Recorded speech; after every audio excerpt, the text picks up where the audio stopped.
Well, looking back now that you've kind of made that transition, you've transferred to adult healthcare systems, what do you think are some of the things that may have helped? I mean, I sort of take responsibility for not getting under an adult specialist right away. But it would have been nice for my original surgeon to sort of remind me that I wouldn't be able to see him forever because I was 15. I mean, I wasn't really thinking about the future or anything like that. Also, my pediatrician, like I said, I had seen her for years, and I don't know, it was sort of like very unceremonious one day. She just sort of discharged me, and she knew pretty much about every health care issue I ever had. So, yeah, I guess I wish that she would have been a little bit more helpful and maybe given me some recommendations for adult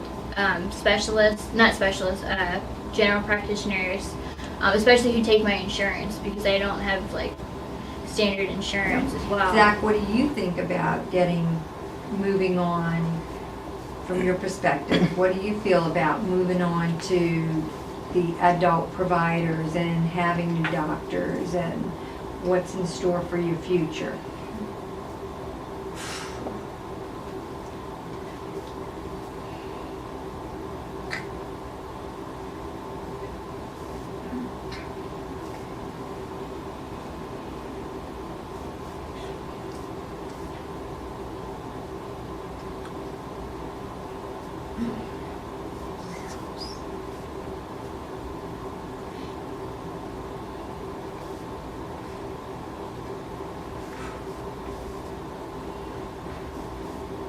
I'm excited about having a job.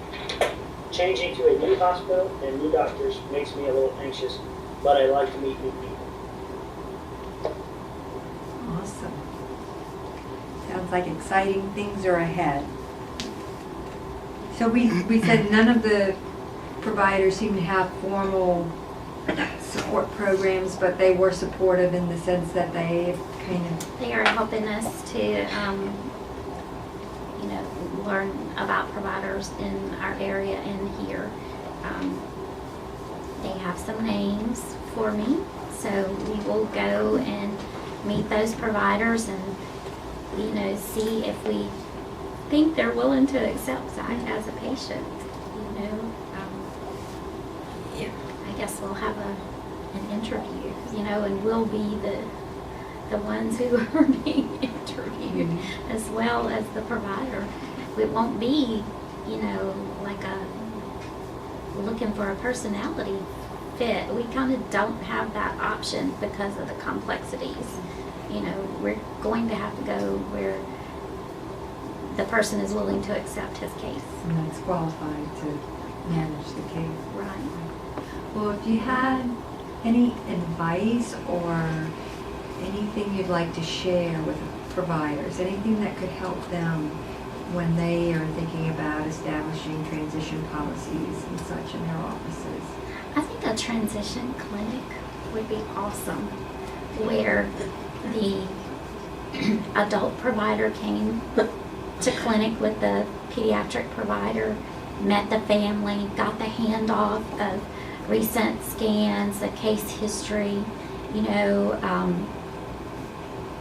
where you could have a huddle. You could do this together as a team.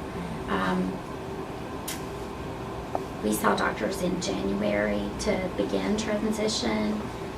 July is when we need to transition. What if something happens in between January and July? Do I start CCing an adult guy who maybe has seen us once? I don't. That's kind of murky area for me. Kind of in So if there lost was, in translation. yeah, if there was a transition clinic or process where the two providers and the family could work together, the patient could work together.